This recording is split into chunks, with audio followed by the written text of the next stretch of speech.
Hi everyone, I'm so happy that you're here to join me for the Way of the Animal podcast.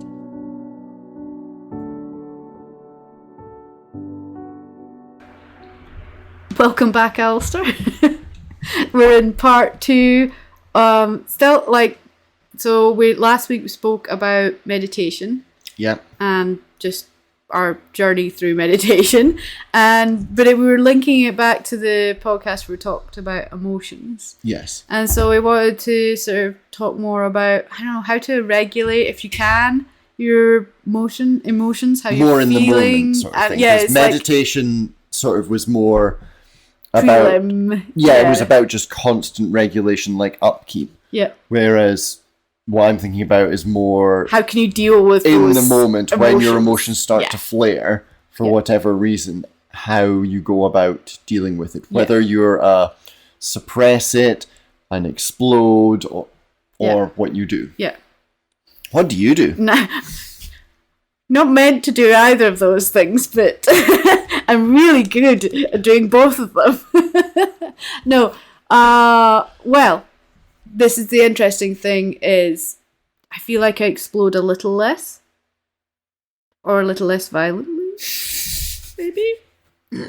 Are you thinking of, Madagascar with the little Mort when the Alex the lion goes savage, goes, he's gone savage! Yeah, I know the moment you mean.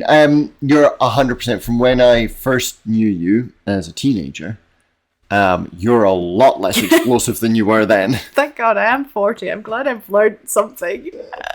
I can at least emotionally regulate a little bit better than when I was a teenager.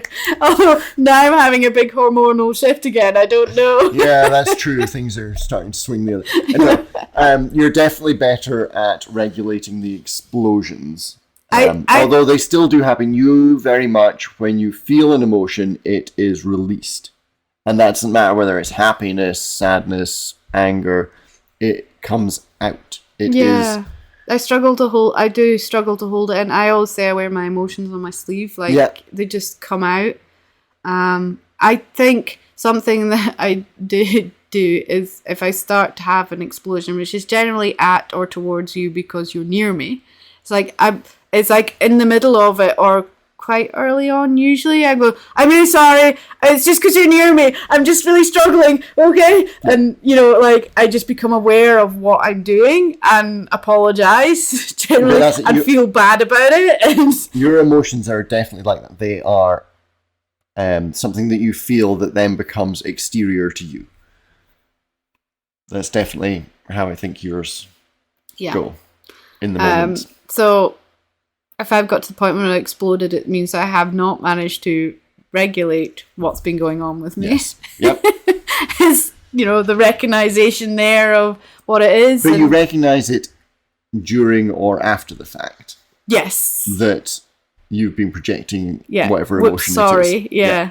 Which is it's still very hurtful for people around you because you're still aware directing something towards them, but you don't mean to as well, and it will be that thing, when they talk about it, it's like it's always something stupid, but it's actually nothing to do with what's happened or what your friend or your partner or your animal has done. It's to do with you and how you've been feeling and how you haven't emotionally regulated. Definitely, yeah. It's usually an explosion, especially an angry explosion, is quite often, not always, but quite often, the result of something else that is kind of niggling at you from the back of your mind, and then this little tiny inconsequential thing just blows it out of the water. It's not important. It's just something that's just like it was just the final straw. They talk about. Yeah. You talk about triggers and things like that, and it's like it's not that actually wasn't the trigger. You got triggered earlier in the day or 2 days ago. And it could even be multiple things. Like I sometimes think about it almost like a dam bursting. It's like you're getting all this stuff piling up behind this dam, and then there's one little crack that just lets it out, and when it lets it out, it lets it all out. It's like we've talked about it before, I like the analogy they did with animals was the amount of candles they have lit. Yes.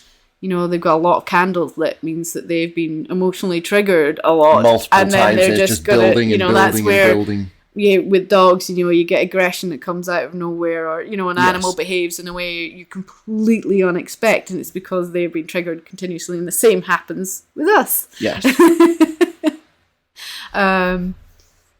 So how do we help ourselves? I don't know, because I don't really explode like that. No, but you suppress, so it's the same thing.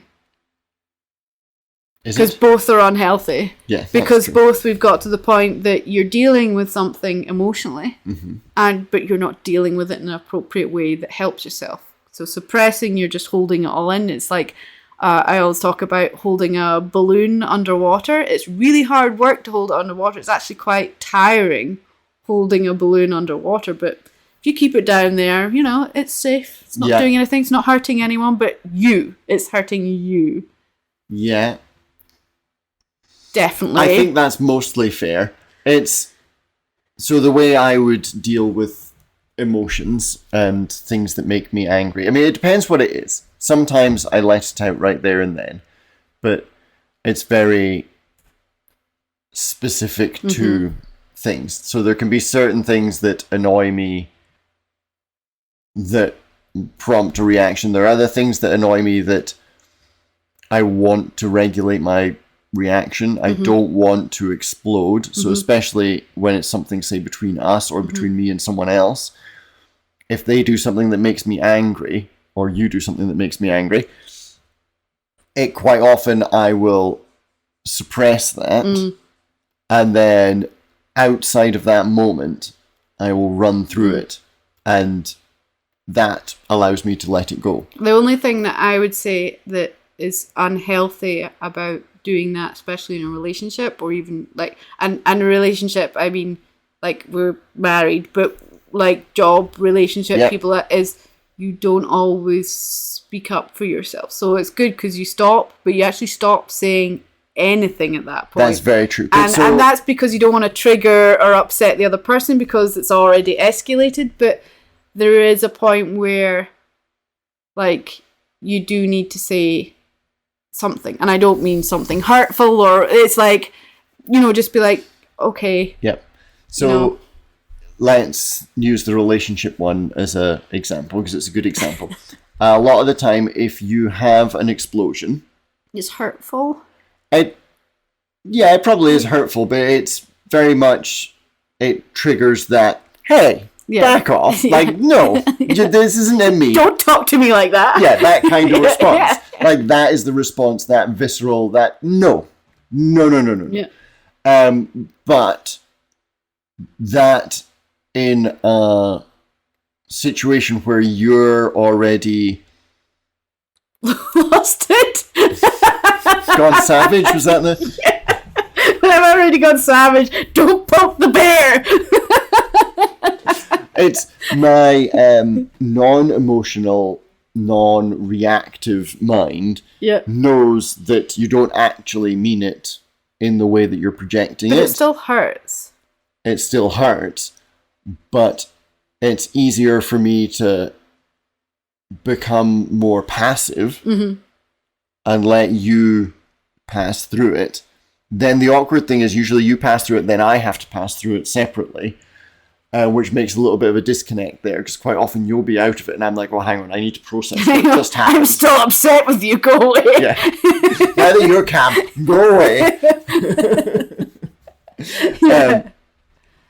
So the thing I find with the suppression in that point is that it's just healthy, because if I exploded back at you, it would escalate. I feel like suppression isn't the word at that point. I would say it's control. So so that's what I think about it as emotional control.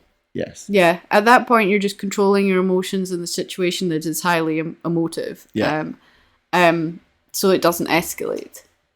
I still feel like for us, for our little marriage and counselling session, a little bit more communication from you in that point, is not a bad thing if said in the right way.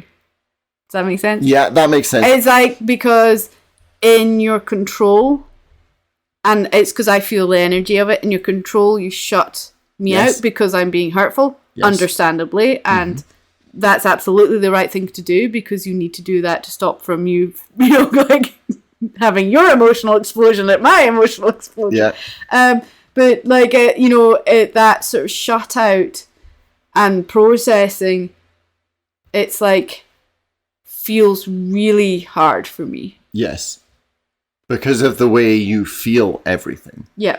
That's very hard for you. But I don't know if there's any other way to do it, and I think the way to do it would be to not have any reaction whatsoever to your explosion. No, that's not true, because you're meant to have emotional reactions. That's what life is you go through life feeling and having an emotional reaction. You can't not be emotional. Yeah. So I don't know. It's an interesting one, because actually the sort of suppression and the shutting out is a very clear reaction. But because it's silent and it's sort of on the emotional energy level, it's very subtle.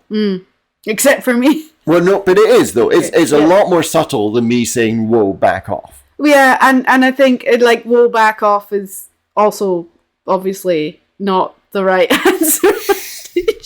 And I think... Yeah, try that next time your wife's shouting at you. Hey, back off! Back off! Don't come near me with that energy! Yeah. And something that, I realize, I don't even know. I don't know. I'm no expert. I don't know either. I don't know. I feel like... I'm just winging my way through life, trying to figure stuff out I don't hurt people from how I'm being, and by being a more balanced and connected person. That's just my aim in life. On a totally impractical idea, but for a marriage, it would be a great thing to be able to have a little placard to hold up. Okay, nope. Well, I think one of the things that keeps coming to mind at the moment is anyone who's having any kind of large emotional response, I don't care what kind of emotional response it is, hey, are you okay? Yes. Because at that point, it's not really about... So say I'm shouting at you, it's not really about you, even though it is being solely directed at you. It's not pleasant at all, and it's hurtful, because it's just horrible having that happen at you. Is the other person who's clearly struggling. Oh yeah, 100%. And just needs to be like, hey, are you okay? And I've seen that diffuse thing. When someone's having a road rage incident, or they're having a complete breakdown in a supermarket at a till person or whatever. It's like, hey, are you okay? And it completely disarms them, because that's not what they wanted. They wanted the fight so they could get this energy out. And at that point, you're realizing, if you're wanting that fight, you want to feel that anger so you can really just get it out.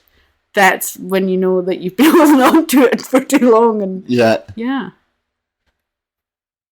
it's interesting. And like I said, I don't know what is a better response other than nothing. other than nothing, because even the "Are you okay?" can be triggering. I can completely. I'm not okay. God, what do you think? Do I seem okay? Totally, exactly. I don't think there is a right response.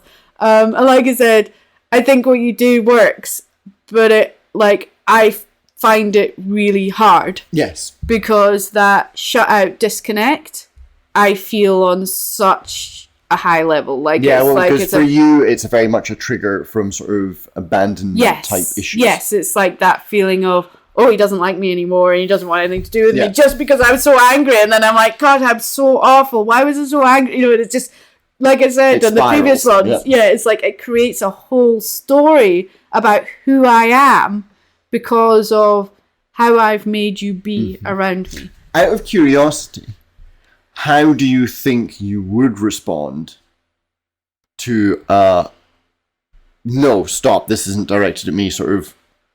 I have no idea.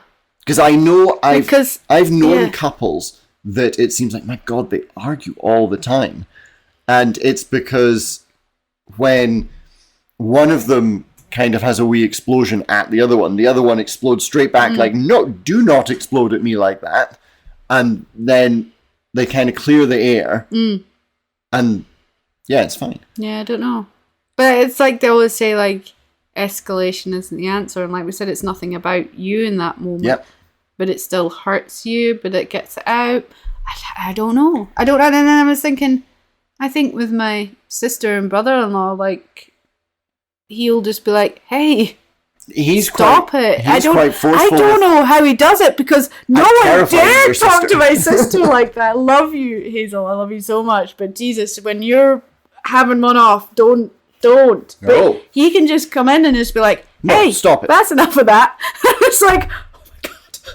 Me and my parents like, oh, she got death wish, but she just goes, oh, okay. It's like, wow. Yeah. I want to learn how to do that. I want to learn how to do that. We need to ask him, actually. How do you do that? But yeah, it's like, it's amazing finding a way to interrupt someone who's having that moment, but in a way that...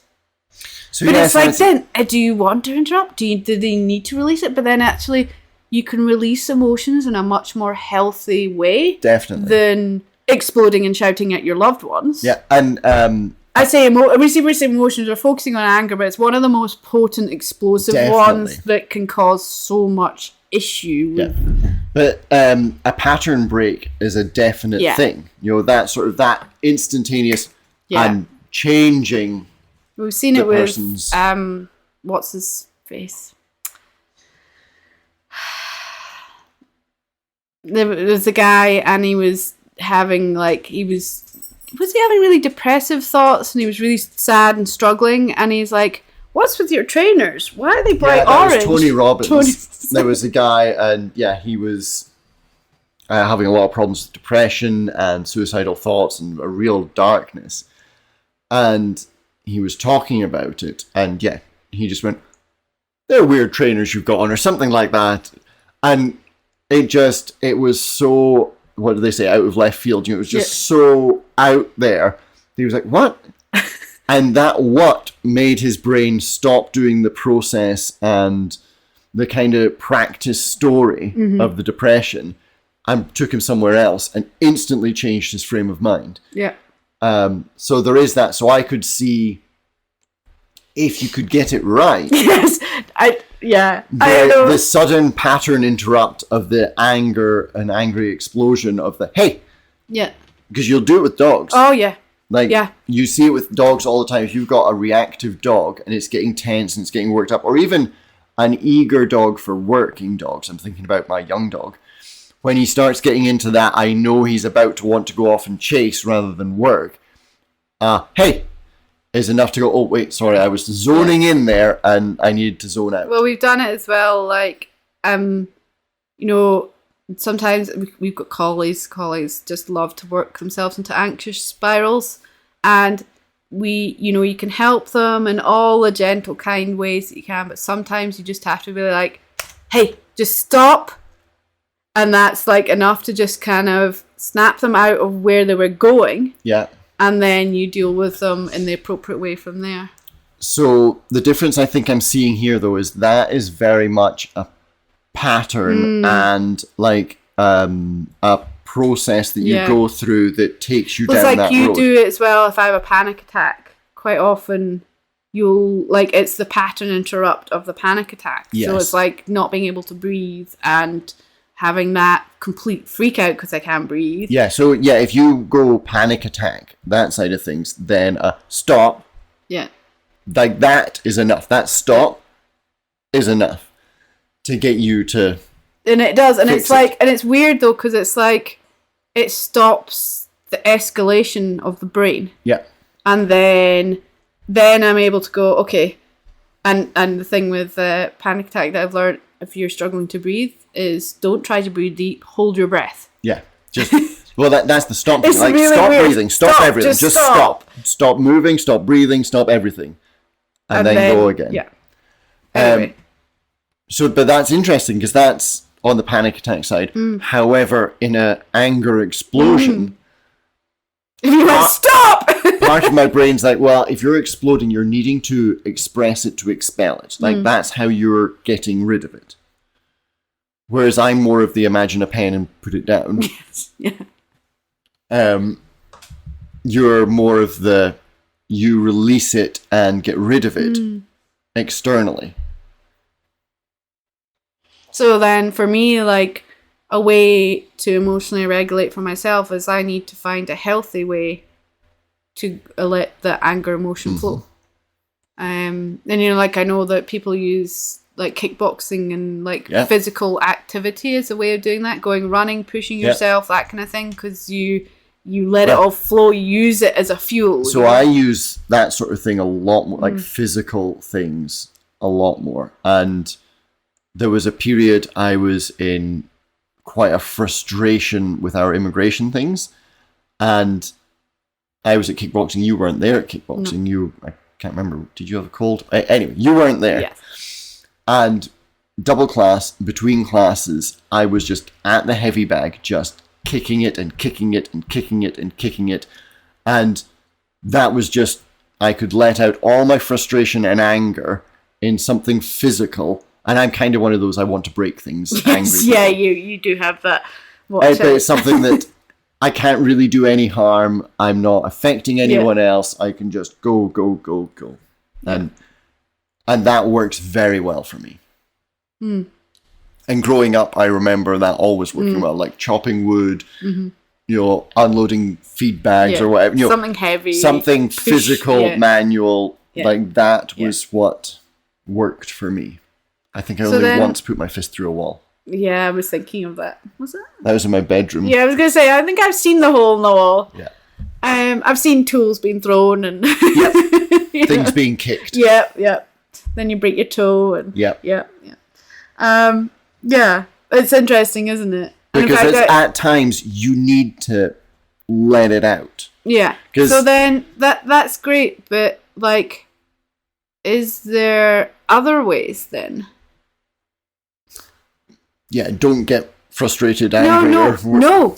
You're allowed to get frustrated and angry. Like, emotions is part of how you perceive your world and deal with it. So that's how I would release when I need to release, which is usually after a long build-up. And then I just need to get it out. Yeah, that's when you perhaps haven't it regulated at the lower level of the emotion coming through, or is it just that it also builds and builds and builds? Well, so if we go back to the suppression when you're having an explosion, what I do, so I suppress... control. I control in the moment, and then once the moment has passed, I'll quite often run through basically an explosion in my head. Okay, yeah. And... You visualize your explosion. I visualize my explosion. I visualize your reactions to my explosion. And how do you know what? I could be really sweet and lovely and calm. Definitely. That's your visualization. That's exactly how I visualize it. And that allows me to, one, see that it would have been an inappropriate way to respond.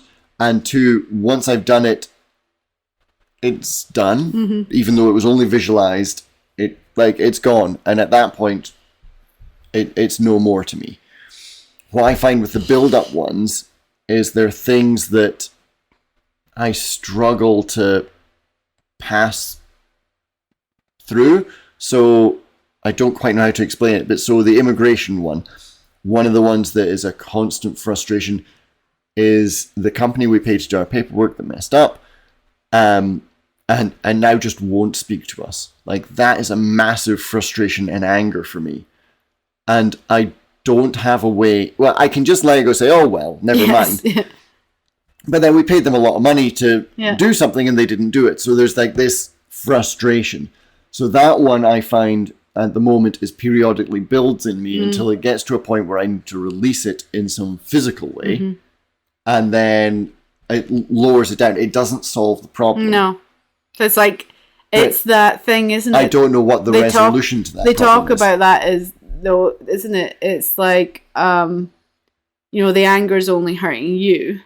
And we should be able to release it without solving the problem. It's like we should be able to deal with the emotions of something without it being correct. It's like we should be able to be happy in Canada and enjoying life and it not bothering us that our immigration hasn't come through, because that's just a external something. It's actually not internal. So and then the frustration with that, if I was to give it something, a metaphor, it's like fermenting or brewing or something like that. It's like a pressure vessel. Yeah, totally. The pressure builds up.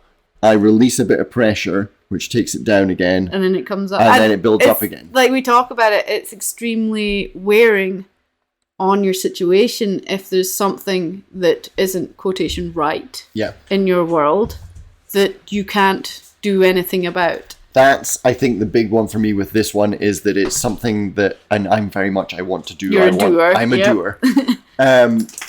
But there's nothing I can do, and I've put a lot of energy into trying to do, to fix, to solve, to work around the problem.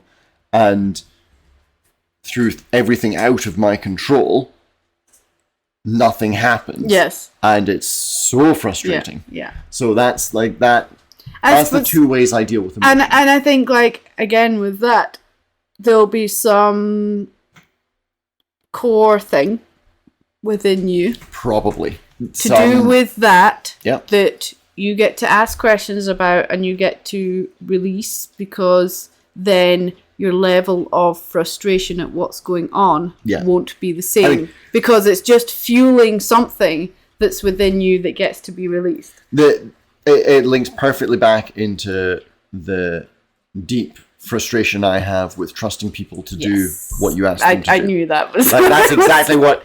And I feel like, I always have this sense of, and Peter Crone is one who always talks about it as well, is this, like, the world will keep showing you events, people, and everything, of things that you haven't healed or dealt with until you do. So it's probably some...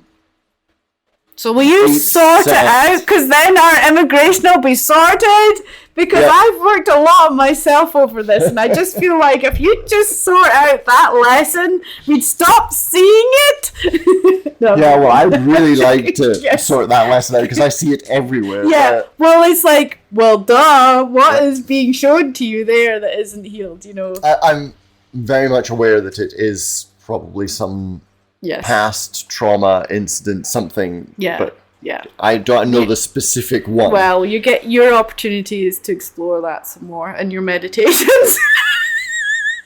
Talking about intentional meditation and journeying, there's your topic. Yep, there you go. But I get it, and it is like we have an opportunity in every situation to help. It's like I said, it's like we should be able to deal with these things in a better way, because they're just external to our world in a way. I think the challenge with, like, this particular one for me is that sense of safety and a nervous system regulation thing. Like, your sense of safety is so important. Very. Or at least for me, extremely important. And not knowing whether you get to stay where you are or in the same country you're in. And I have, I'm glad we don't have kids, but I have the responsibility of our dogs, and they are my kids. It's like, are we about to ruin their world and have to fly them across the, it's just like that sense of knowing that I can stay. And there's also, like, for me, behind it is that sense of belonging somewhere. There's no better way of feeling like you don't belong when the government's not letting you stay. It's definitely. Like it is like hugely triggering for lots of trauma, and look at all these great opportunities you get to practice emotional control. Well, this is where I have been working with it, a lot. I'm working with myself to feel that inner peace at a time where it can be hard to. Yes. And like we said, when these things are on the back burner all the time, so you've got something that just isn't right in your world all the time, instead of learning to live with the heaviness and the emotions that come with it, it's an opportunity to learn how to find the part of you that's really struggling with it and help that part of you to heal from whatever has happened, whatever is sitting there that is making you feel worse about it. I do love that we've talked about different ways to deal with sort of emotional build-up. I think that's quite a good way to put it. But we've not actually worked out a good way to deal with it. Well, I mean, to go into some techniques like relaxing your body, so doing sort of physical activity, even somatic stuff where you're working with your nervous system to help you regulate your nervous system, because quite often when you're emotionally dysregulated, your nervous system is dysregulated, and actually hitting your nervous system, not hitting it, but with a hammer, helping you reset your nervous system can help you with your emotional regulation as well. Yeah. And then there's the emotional freedom technique, which is the tapping on emotions, which uses acupressure points.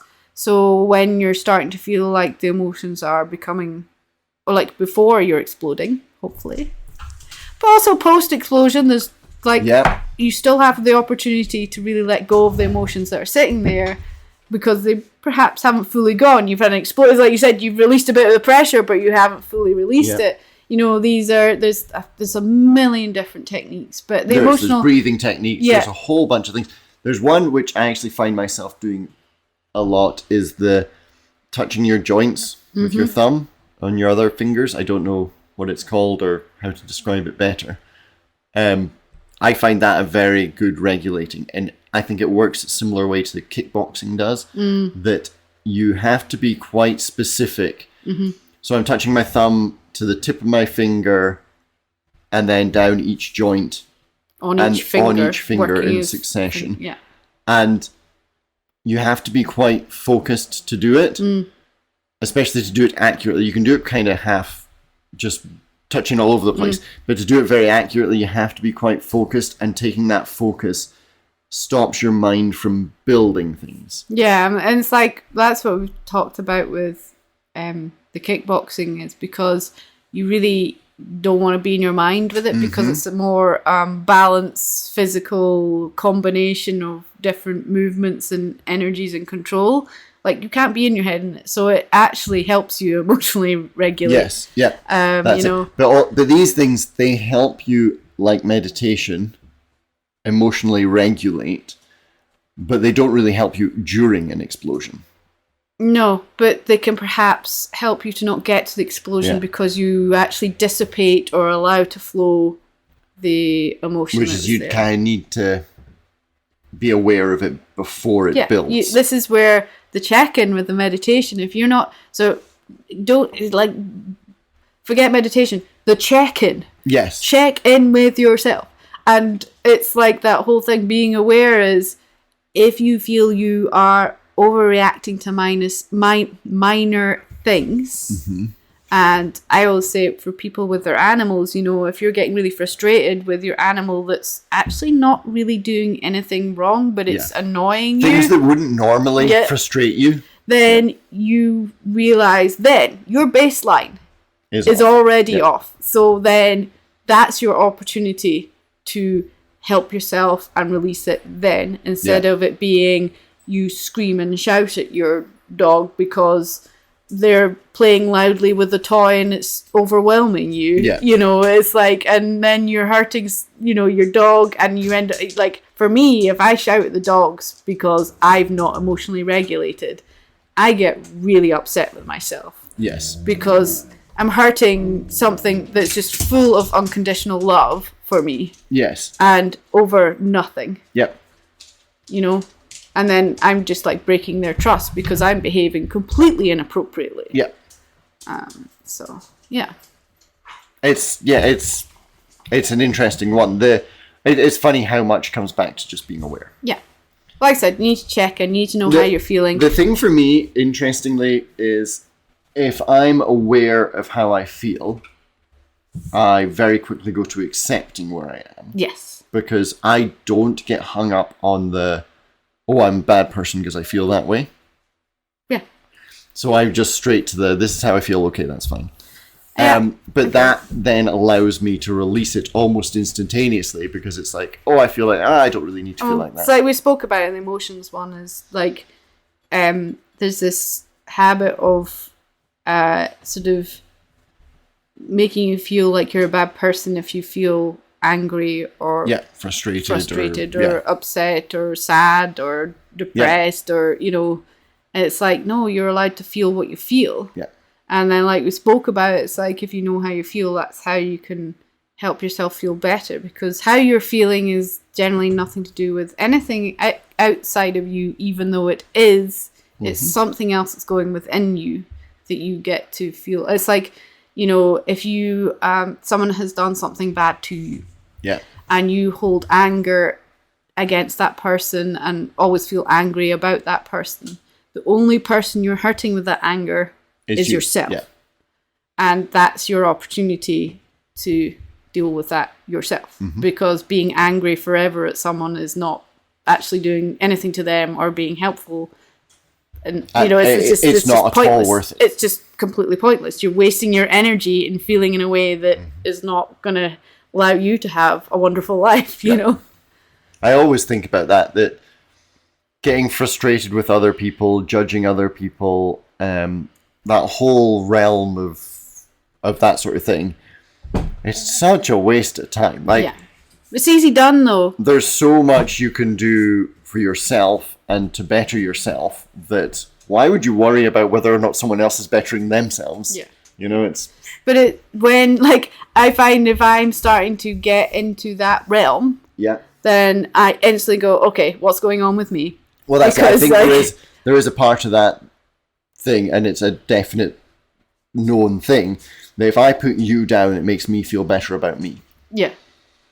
Which it doesn't in the slightest. I mean, I don't like to put people down particularly, but I get that. Into that frame of it's like if you, it's that like sort of judgy frame of mind. It's like if you're just like, It's judging other people and saying they're not as good as me, therefore I'm better. And you're usually doing that because you don't feel like you're better. You actually don't feel like you're better, You feel like you're worse. And then at that stage it's like, okay, well, what's going on with me? And that's it.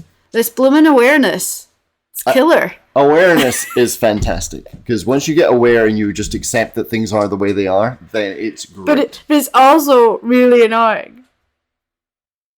Well, probably. It is. Well, it's that way. It's like someone behaves, and it's great, but it's like someone behaves in a way around or to you, and you're like, oh yeah, I can see why they've been like that. I can see how I've been has triggered that, and then you're just like, okay, you know, and that's great, but it's still like, well, great. Yeah, I can't even be angry. I can't even be upset with them because I can see how I've been.